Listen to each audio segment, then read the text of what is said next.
14h, 16h, Karim Hassen.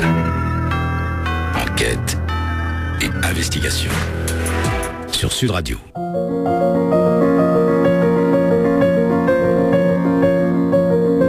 Nous sommes en janvier 2010 à Bab el-Oued, en Algérie, très exactement à l'hôpital de Bab el-Oued. Dans l'une des chambres blanches, dans un petit lit, un bébé de 7 mois agonise. Dans quelques instants, la flamme de sa vie va s'éteindre. Zakaria n'aura jamais 8 mois. À son chevet, une mère éplorée, Safia, et le papa Mouloud. La petite sœur de Zakaria n'a que 3 ans, et ce jour-là, Manel ne comprend pas pourquoi ses parents sont en larmes. Janvier 2012, soit 2 ans plus tard, aujourd'hui même, les parents de Zakaria sont en train de revivre la même angoisse, le même drame, la même course contre la montre. Safia et Mouloud ont eu un nouveau petit garçon, Manil. Il a aujourd'hui 8 mois et comme Zakaria, il souffre d'une maladie grave qui ne touche que les garçons. Une maladie qui le prive de toute défense immunitaire. Un simple rhume, le moindre microbe qui passe par là, prendra forcément des proportions dramatiques, voire fatales. Pour Manil, le compte à rebours a commencé car les enfants atteints de cette maladie ne fêtent pas en général leur premier anniversaire. La seule solution, c'est la greffe de moelle osseuse. La chance veut que la grande sœur de Manil, elle s'appelle Manel et elle a 5 ans. Cette grande sœur est compatible à 100% et ça, c'est rarissime. Mais Manil vit en Algérie et en Algérie, on ne sait pas réaliser ce genre d'intervention sur des enfants de moins de 4 ans. Il y a bien la France ou même la Belgique.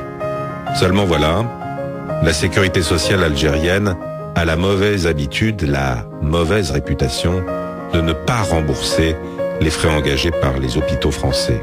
Un à un, ceux-ci ont donc dit non. Le petit Manil ne sera pas opéré en France, il ne sera donc pas sauvé, il va mourir, oui, il va mourir, à moins de trouver 200 000 euros. On en est là, 200 000 euros, c'est beaucoup pour une famille, mais ce n'est rien pour sauver un enfant.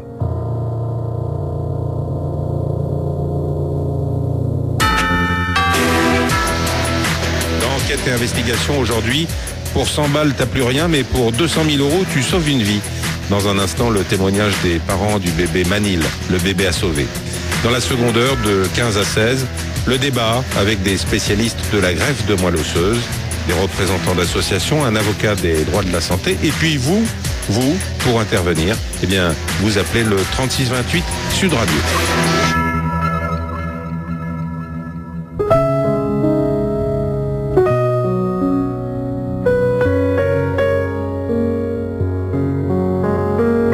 Son nom est barbare. Déficit immunitaire combiné sévère, en abrégé SIDX. En clair, il s'agit d'une maladie génétique rare liée à une malformation portée sur le chromosome X. Seuls les garçons en sont atteints. Cette maladie se caractérise par l'apparition d'infections graves, les nourrissons n'ayant aucun lymphocyte T pour se défendre. C'est le cas du petit Manil. Mouloud Blidi, bonjour. Bonjour. Vous êtes le papa du petit Manil. Qui est Manil? Alors, le petit Manil est un bébé de 8 mois et quelques jours maintenant. C'est un bébé bulle, c'est-à-dire qu'il est atteint d'une maladie héréditaire qu'on appelle le SCID. En français, c'est un déficit immunitaire combiné sévère lié au chromosome X. En fait, c'est une maladie qui touche les enfants de sexe masculin et dont malheureusement nous avons perdu son frère en 2010, Zachary, à l'âge de 7 mois, qui a été atteint aussi de la même pathologie, d'un SCID. Donc Manil, étant donné que nous avions soupçonné l'existence de cette maladie, nous n'avons pas vacciné à sa naissance. Manil n'a reçu aucun vaccin. Parce qu'en fait, vous savez que le vaccin est un virus atténué, donc pour quelqu'un qui n'a pas d'immunité, ça peut l'atteindre. Et vers l'âge de 2 mois, 3 mois, nous avons fait les analyses et on nous a confirmé ici à Alger l'existence de cette maladie, le SCID, qui est en fait une absence d'immunité totale, surtout sur les deux types d'immunité. L'immunité humorale, c'est-à-dire les fameux globules blancs que nous connaissons tous.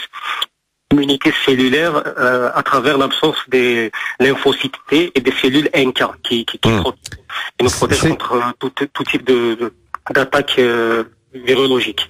Voilà. C'est-à-dire que Manil pourrait très bien tomber malade, gravement malade et même succomber pour une grippe, pour n'importe quelle petite infection. Pour moins que ça, pour un petit rhume qui est tout à fait anodin pour n'importe quel enfant, pour n'importe quel être humain, il pourrait lui être fatal. Ça a été le cas pour son frère. En fait, quand on l'a hospitalisé, on n'avait pas pris de précautions parce qu'on ne connaissait pas la maladie. C'est une maladie assez rare.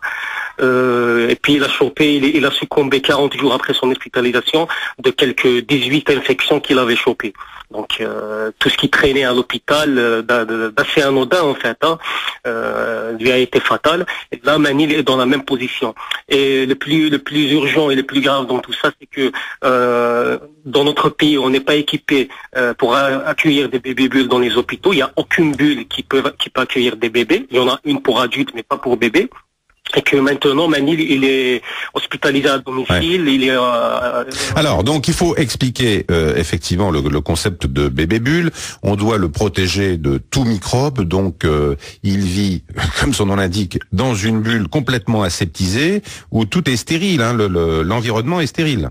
Ben oui, l'environnement est stérile. L'air est recyclé avec des appareils électroniques adéquats. Qui existe actuellement aussi sur le marché, et puis en attendant qu'ils subissent un traitement qui est la greffe de la moelle osseuse ou alors une thérapie génique. Mais le plus classique, c'est la greffe de moelle osseuse. Hein. Alors, vous l'avez dit, effectivement, la solution, ça serait une greffe de moelle osseuse. Pour ça, il faut bien sûr un donneur compatible. Vous avez trouvé la solution. Le donneur, c'est une donneuse. En l'occurrence, sa grande sœur.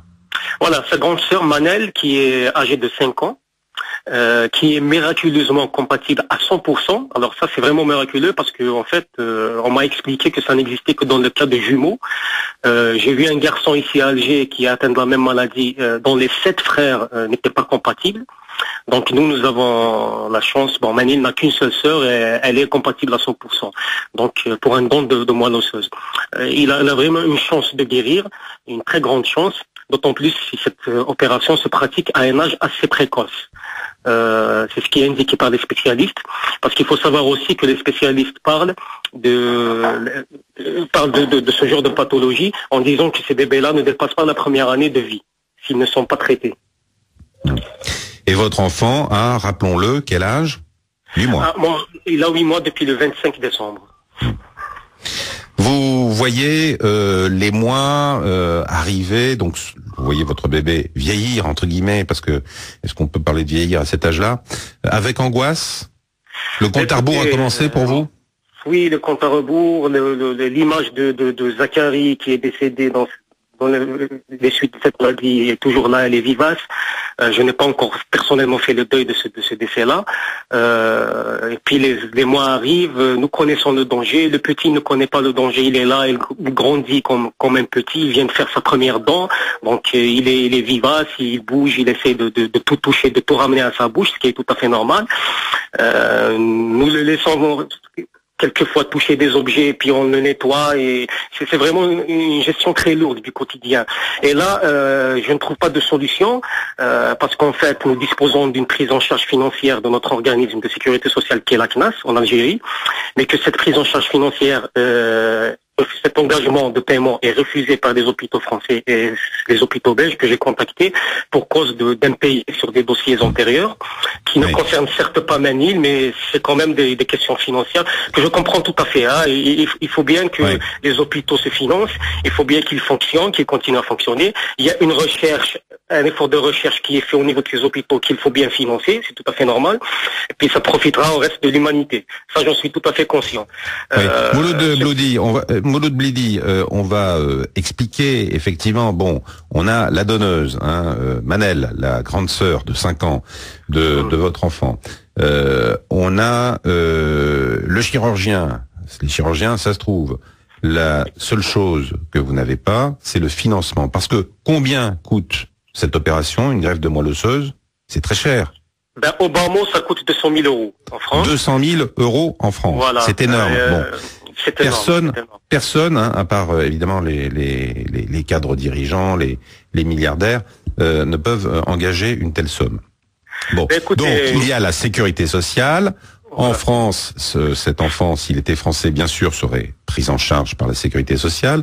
Bon, chez vous, en Algérie, on ne fait pas ce genre d'intervention sur des enfants de moins de 4 ans, hein, c'est bien ça? C'est bien ça, exactement. Il existe un service de greffe de moelle osseuse au niveau du CHU Mustapha à Alger, qui est très compétent, mais très compétent pour les adultes. En fait, la problématique est simple.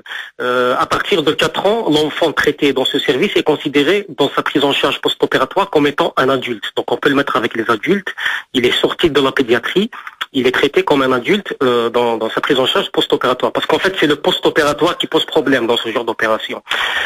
Pour les bébés, nous avons un double problème. Il y a l'absence de la spécialité qui est la pédiatrie hématologique. Chez nous, on a des pédiatres généralistes et on a des hématologues pour adultes. Mais on n'a pas d'hématologue pédiatre. Donc ça, c'est le premier problème, d'où l'impossibilité d'assurer un suivi post-opératoire pour un bébé. Le deuxième problème qui se pose est un problème technique. Il y a l'absence d'équipement, notamment une bulle spécialisée pour accueillir les bébés, parce qu'on ne pourrait pas mettre un bébé de 7 mois dans une bulle d'adulte. C'est pas possible. Surtout qu'à 7 mois, il est toujours accompagné par sa mère parce qu'il est toujours nourrisson. Donc voilà, l'opération ne se fait pas en Algérie pour ces raisons-là. Alors vous avez donc pensé à la France, bien évidemment, à la France ou à la Belgique. Le problème, c'est que votre sécurité sociale à vous, la CNAS, a plein de casseroles, comme on dit trivialement, a plein de casseroles en France, c'est-à-dire qu'elle a laissé des ardoises, elle n'a pas payé, elle n'a pas remboursé la sécurité sociale française. Et chat échaudé craint l'eau froide, voilà, la sécurité sociale française refuse de prendre en charge l'intervention qui sauverait votre enfant. Ben oui, actuellement je me retrouve avec une prise en charge financière en bonne et due forme, signée par la CNAS, portant sur les devis fournis, mais qui ne me sert absolument à rien du tout à cause des casseroles, comme vous dites, qu'elles traînent au niveau de ces hôpitaux, que ces hôpitaux déclarent. Et en fait, il y a les 5 grands centres qui sont référencés pour ce type d'opération qui ont été contactés par mes soins. Elles ont été aussi contactées par le professeur Brlige qui traite le Manil, qui est en train de traiter Manil ici dans un CHU algérois. Et nous avons reçu des refus verbaux pour la plupart, écrits pour d'autres qui assument en disant que nous ne voulons pas travailler avec la CNAS. Voici votre devis, mais nous ne voulons pas de prise en charge de la CNAS.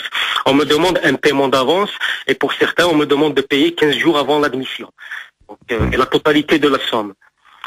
200 000 euros, on le rappelle. 200 000 euros. Pour Lyon, c'était 276 000 euros. Donc c'est encore plus cher. On me demande de payer d'avance et si je paye d'avance, bien évidemment, je suis le bienvenu. Donc voilà. Voilà, vous avez posé l'équation. 200 000 euros, c'est le prix à payer et l'argent à trouver pour sauver votre enfant. Et le temps, bien sûr, est compté. La suite de votre témoignage dans un instant. Échanger, contester, révéler. Sud Radio. Sud Radio, Karim Hassen, enquête.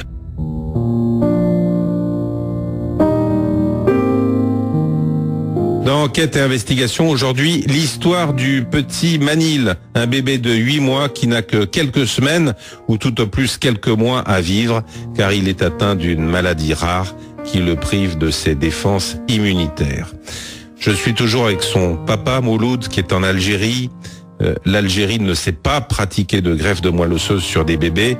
La solution serait de pratiquer cette intervention en France avec la moelle provenant de la grande sœur de Manil, qui a 5 ans. Mais pour des problèmes administratifs, étant donné que la sécurité sociale algérienne ne règle pas ses dettes à la sécurité sociale française, eh bien, il faut payer d'avance. Il faut donc trouver au minimum 200 000 euros. Mouloud Blidi, vous avez organisé quelques concerts, je crois. Enfin, vous avez demandé, pas vous, bien sûr, vous n'êtes pas chanteur, mais il y a des artistes algériens qui se sont produits, qui ont reversé les bénéfices de leur spectacle à votre profit, enfin au profit de votre enfant. Ben oui, on a organisé quelques événements, 2 ou 3 événements. Les artistes ont été présents. Je les remercie d'ailleurs. Ils se sont produits gratuitement. Ils nous ont accompagnés tout au long de ces événements. Et il faut savoir que ces événements n'ont pas produit énormément de bénéfices. Je vous donne un exemple. On a organisé un concert à Bab Zouar, ici à Alger, et les bénéfices étaient de l'ordre de 1000 € à peu près. Donc, vous voyez, c'est pas vraiment grand-chose, mais c'est beaucoup plus l'effet médiatique qui est recherché qu'autre chose. Parce qu'en fait, en multipliant les actions médiatiques, on peut conduire les responsables concernés au niveau de la CNAS ou au niveau du ministère du Travail qui gère la CNAS de réagir et de dire voilà, c'est l'image de marque du pays qui est en jeu, il faut qu'on fasse quelque chose pour cet enfant. Même si plusieurs commentaires me disant que il n'y a pas que Manil, oui, je l'ai dit, il n'y a pas que pour cela que j'ai créé une association l'association nationale pour aider les parents qui sont dans notre cas et surtout pour faire construire le centre de greffe de moelle osseuse pour bébés ici en Algérie. Donc ça a été annoncé officiellement le jour de l'an. Et puis voilà, l'objectif principal de ces concerts, de ces actions, c'est la médiatisation. Et en fait, je pense que nous avons un petit peu réussi dans cette action-là de médiatisation de l'affaire Manil. Alors vous parlez d'image de marque de votre pays, vous faites bien parce que ici on ne comprend pas, on se dit bon l'Algérie elle a du gaz et du pétrole dans son sous-sol, la sécurité sociale algérienne pourrait parfaitement avancer l'argent et donc payer à la sécurité sociale française pour que votre enfant Manil soit sauvé. Bien sûr. Moi-même, je suis dans cet esprit-là. Mais il faut savoir que les gens associent toujours la sécurité sociale algérienne à l'État, alors que c'est dissocié. La sécurité sociale algérienne est une entreprise, est un organisme financier qui dépend du gouvernement, certes, mais c'est quand même un organisme financier qui a sa propre gérance. Donc, moi, je considère que c'est un problème de bonne gouvernance. Il y a un manque de bonne gouvernance au sein de cette entreprise, au sein de la CNAS, qui fait que, parallèlement à une situation de richesse, comme vous venez de le dire, de l'État et de la CNAS elle-même, qui n'est pas déficitaire, c'est l'un des rares organismes sociaux de protection sociale dans le monde qui n'est pas déficitaire. Le vôtre est déficitaire en France. Ah oui, oui. Voilà. Le nôtre ne l'est pas. Et donc, vous comprenez d'autant plus que évidemment elle refuse, cette sécurité sociale en France qui est plombée, elle refuse de prendre en charge des frais pour un enfant certes mais étranger et sans avoir l'assurance d'être remboursé par le pays. Mais bien sûr, elle n'a pas à le faire d'ailleurs. Moi-même, je vous dis, je comprends tout à fait ces questions financières. Je suis financier de métier, donc elle n'a pas la sécurité sociale française n'a pas à prendre en charge Manil. Hein. Manil n'est pas français, il est étranger. Il doit être pris en charge par sa propre sécurité sociale de son propre pays. Ça c'est sûr. Et celle auquel ses parents ont cotisé. Maintenant, moi je vous le répète, je considère que ce problème est un problème de mauvaise gouvernance au sein de la CNAS qui n'arrive peut-être pas à gérer ses dossiers ou à trouver les moyens de régler ses conflits avec les étrangers ou à laisser ces conflits dans un état de latence, ce qui n'est pas normal. Parce que dans des cas pareils où des parents réagissent, moi je n'accepte pas que mon fils décède comme ça, simplement, facilement. Je fais tout pour qu'il soit soigné, et c'est ça qui a révélé en fait ce problème-là et ce déficit-là. Donc, moi j'en reviens toujours. C'est vrai que la situation du pays, financièrement parlant, elle est assez bonne. Maintenant, il faudrait que ça se reflète dans les faits. Il faudrait que ça se reflète sur le terrain. Nous avons des besoins sanitaires qui doivent être couverts. Ils doivent être couverts où dans le pays, ou alors, si nous ne disposons pas de spécialités ou de moyens matériels pour le faire, on doit aller à l'étranger, on doit pouvoir se faire soigner sans aucun problème. Mouloud Blidi, ça fait combien de temps que vous n'avez pas pris dans vos bras le petit Manil ? Au Bas-Mont, ça fait 6 mois, 6 mois que je ne l'ai pas pris. Il y a toujours 2 mètres de distance entre lui et moi. Attendez, donc il a 7 mois, ça veut dire que vous l'avez pris dans vos bras juste quand il est né et puis... voilà, à la naissance et encore en prenant des précautions parce que nous ne savions pas s'il avait la maladie ou non. Je ne l'ai jamais embrassé depuis qu'il est né parce que vous avez peur. C'était un risque, j'ai eu peur. Et il y a toujours 2 mètres de distance entre nous. Je porte tout le temps les masques chirurgicaux et la soutane de chirurgien, ma femme aussi. Manel, elle n'en porte pas parce que c'est les petites, elle veut pas en porter, on peut pas la forcer. Mais bon, on essaie de... Oui. Manel, c'est la petite sœur, enfin la grande sœur de 5 ans. Voilà, c'est la grande sœur de Manil. Elle veut jouer avec son frère, elle veut le toucher et on essaie on essaie de la laisser des fois, de l'en empêcher une autre. C'est terrible ça. Vous lui avez expliqué à Manel qu'elle pouvait sauver son petit frère ou pas? Alors, Manel est tout à fait consciente de la chose. Elle sait que c'est elle qui doit sauver son frère et elle est d'accord pour donner de sa moelle. Bon, pour elle, c'est un don de sang qu'elle va faire. Hein. C'est comme ça qu'on est arrivé à lui expliquer. Oui. Parce que la moelle osseuse, c'est un peu difficile d'expliquer à un enfant de 5 ans. Mais Manel est tout à fait consciente, tout à fait d'accord. Et bon, là, même si ça lui fait un peu... nous pose des questions, quand est-ce qu'on va y aller? Oui, même si ça lui fait un peu bobo, comme on dit à cet âge-là. Écoutez, elle sait que ça va lui faire un petit peu bobo dans le dos, au bas du dos, parce qu'en fait, c'est pour les enfants, il y a une technique pour adultes où on fait plus de ponction. Hein. On appelle ça la cytophérèse. On injecte un produit 48 heures avant l'intervention, on récupère une seringue de sang 48 heures après, et on récupère les cellules souches de la moelle osseuse. Mais ça se pratique pas pour les enfants. Pour les enfants, c'est toujours la ponction. Donc, elle sait qu'elle va avoir un petit bobo au bas du dos pour 48 heures, et puis c'est bon, mais elle sait surtout que c'est pour donner de la vie à son fils, à son frère plutôt. Donc, comme elle a déjà vu et connu le départ de Zachary quand elle avait 3 ans, donc elle sait ce que c'est. Elle sait ce que c'est que de pouvoir sauver son frère et lui permettre de vivre à ses côtés. Donc, elle est tout à fait consciente et tout à fait d'accord pour le faire. Elle vous a posé des questions sur le petit Zachary qui n'est plus là, qui est mort, donc. Elle en pose toujours, hein, de temps en temps. Bon, ma femme étant très très croyante, elle lui explique qu'il est au paradis.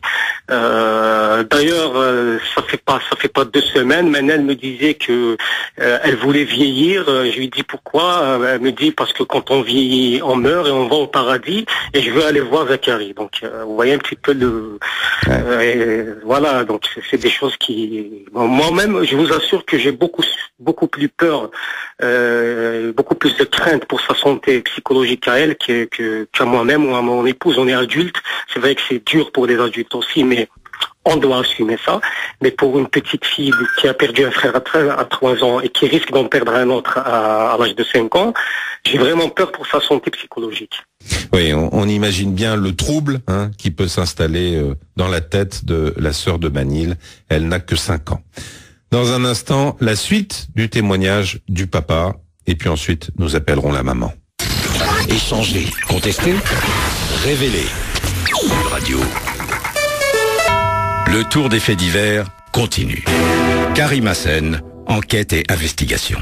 Je suis toujours avec le papa de Manil, cet enfant qui n'a pas de défense immunitaire et qui doit en urgence recevoir une greffe de moelle osseuse de sa sœur pour continuer à vivre, oui. Mouloud Blidi, alors il faut préciser que cette maladie, déficit immunitaire combiné sévère, est liée au chromosome X et donc ne touche que les enfants de sexe masculin, les mâles. Dans cette forme-là, oui. Parce qu'en fait, il y en a 150 formes, hein. Il y en a 150 formes. Là, je deviens un petit peu expert en la matière à force. Il y en a 150 formes et dans cette forme-là, qui est la forme la plus virulente, le SCID-X, elle touche les bébés de sexe masculin. Et c'est transmis par la maman. Voilà, c'est un gène défectueux qui existe chez la maman qui pourrait être corrigé. Actuellement, aux États-Unis, on le corrige automatiquement. Dès que la femme est en âge de procréer, elle peut se faire dépister. Et il y a une action, une intervention sur les gènes défectueux. On le corrige et c'est bon. Elle peut avoir tous les enfants qu'elle veut. Donc voilà. Est-ce que votre épouse, que nous allons appeler d'ailleurs dans un instant, est-ce que votre épouse se sent parfois responsable de cette maladie qu'elle a transmise à 2 enfants déjà?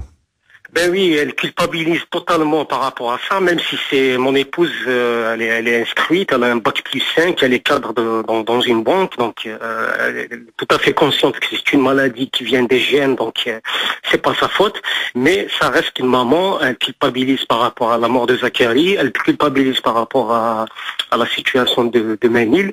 Bon, on essaie tant bien que mal de la rassurer, mais je doute que je sois très rassurant moi-même dans cette position, parce que en fait je suis en train de courir toute la journée pour trouver des compromis pour régler cette affaire-là, sans compter les problèmes des traitements qui n'existent pas en Algérie et que je dois ramener de France. Et quand je les ramène de France, c'est carrément le système D. Heureusement d'ailleurs que les pharmaciens français nous acceptent des ordonnances d'ici, sinon je n'aurais pas pu le soigner, franchement. Ouais. Donc tout ça fait que je n'ai pas énormément de temps ni d'énergie à consacrer à la maman que je vois pas tous les jours.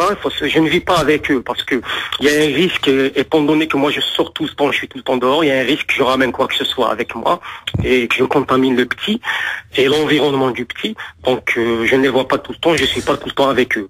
Alors Mouloud Blidi, parlons justement un petit peu de cette prise en charge très lourde, environnement protégé, on l'a dit, isolation complète.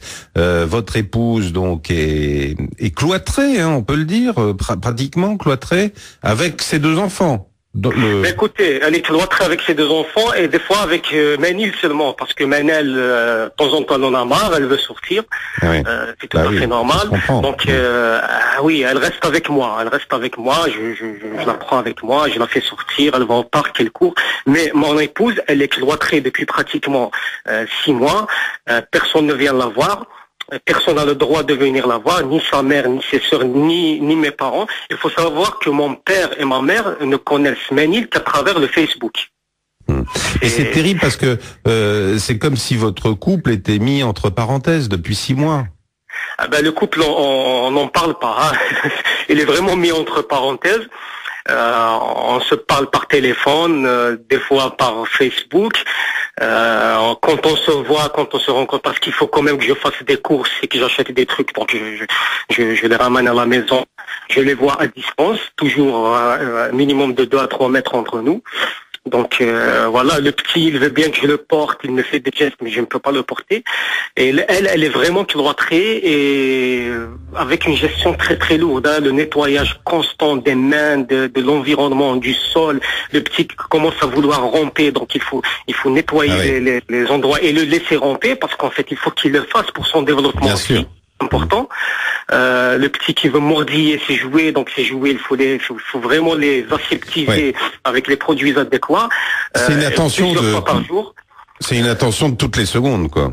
Toutes les secondes. Je vous assure que personne ne peut s'imaginer à quoi ressemblent 2 heures de ma vie quotidienne ou de la vie quotidienne de la maman, Ça doit être crevant pour la mère. Alors, il faut préciser que concernant l'alimentation de Manil, il ne peut qu'accepter le lait maternel. Donc votre épouse lui donne le sein. C'est parce qu'il n'y a pas de microbes. Il n'y a pas de microbes et ça c'est une autre problématique parce qu'en fait il faut des vitamines spécifiques pour que la maman continue à produire du lait et pour qu'elle puisse lui transmettre le maximum de vitamines et de bienfaits à travers ce lait. Et ces vitamines n'existent pas ici, je les ramène aussi de France. Et si on envisage une diversification alimentaire pour le petit, il commencera à développer des problèmes parce que même si les produits pour bébé sont assez stériles, ils ne sont pas assez pour lui. Il y a quand même toujours des germes qui peuvent lui être nocifs.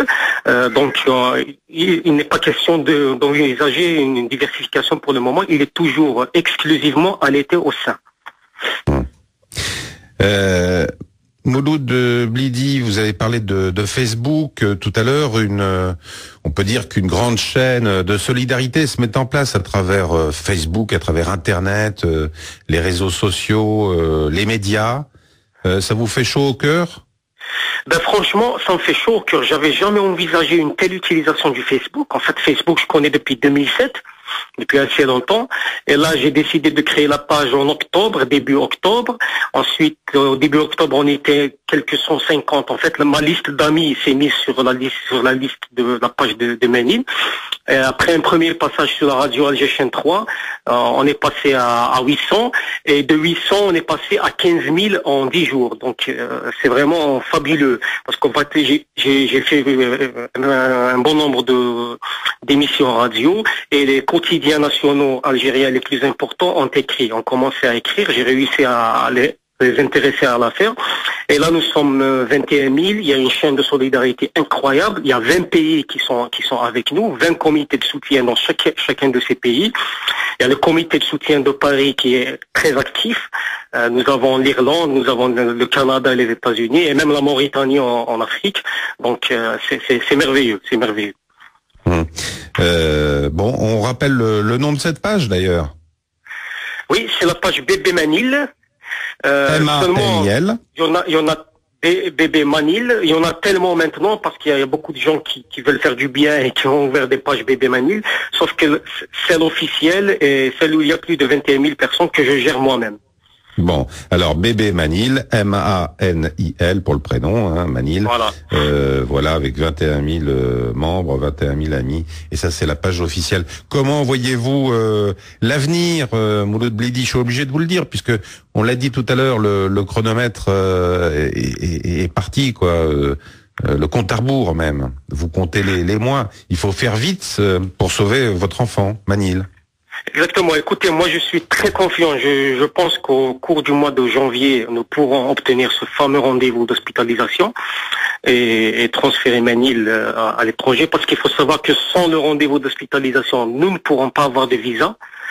Ça c'est une problématique, mais je reste vraiment très confiant. Je pense que l'action est assez avancée. Je pense qu'il y a beaucoup de gens de bonne volonté, comme vous l'avez dit tout à l'heure, des gens qui ont du cœur, qui sont avec nous. Heureusement, ils sont plus nombreux. Ils sont vraiment très nombreux. Il y a des gens qui sont très actifs, vraiment très actifs, au point d'en oublier leur propre travail. Chose que je ne leur demande pas, bien sûr. Il faut quand même qu'ils travaillent.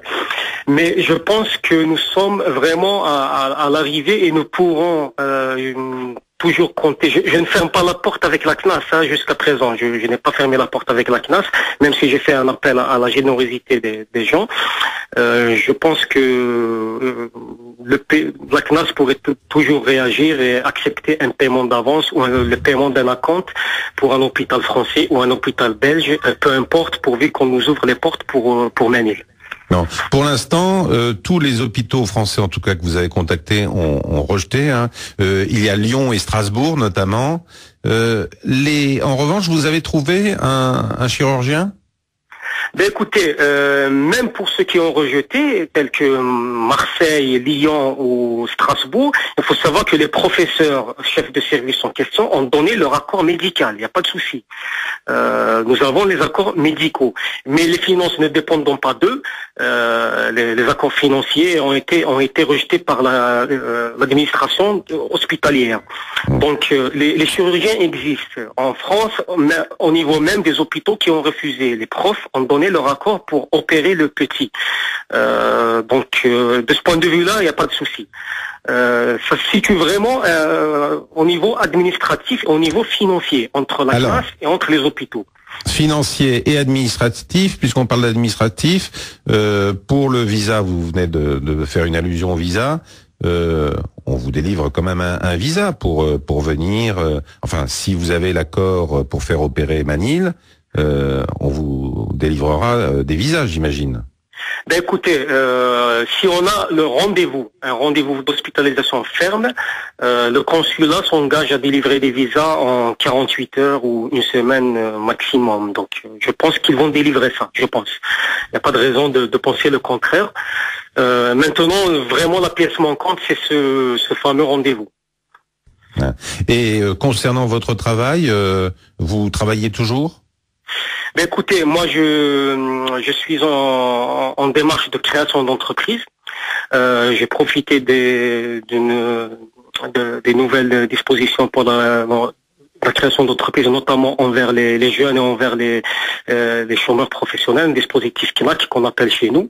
Donc je suis sur le lancement de ma propre société de consulting dans le domaine financier, le domaine des entreprises. C'est en fait ma spécialité. Je suis ancien banquier, donc je suis dans ce domaine. Et là, je suis toujours sur la création de cette boîte. Le dossier n'est pas encore finalisé. Donc en attendant, je fais quelques opérations en freelance, mais là depuis disons 4 mois, je ne peux même pas me consacrer à ça. J'ai quelques contrats que je dois réaliser et que je ne peux pas m'y consacrer parce que Manil me demande une attention de tout instant. Bon, et on le comprend. Merci en tout cas Mouloud Blidi, merci d'avoir répondu à Enquête et Investigation. Merci à vous. Au revoir. Merci à vos auditeurs. Au revoir. Dans un instant, nous appelons la maman de Manil. À tout de suite.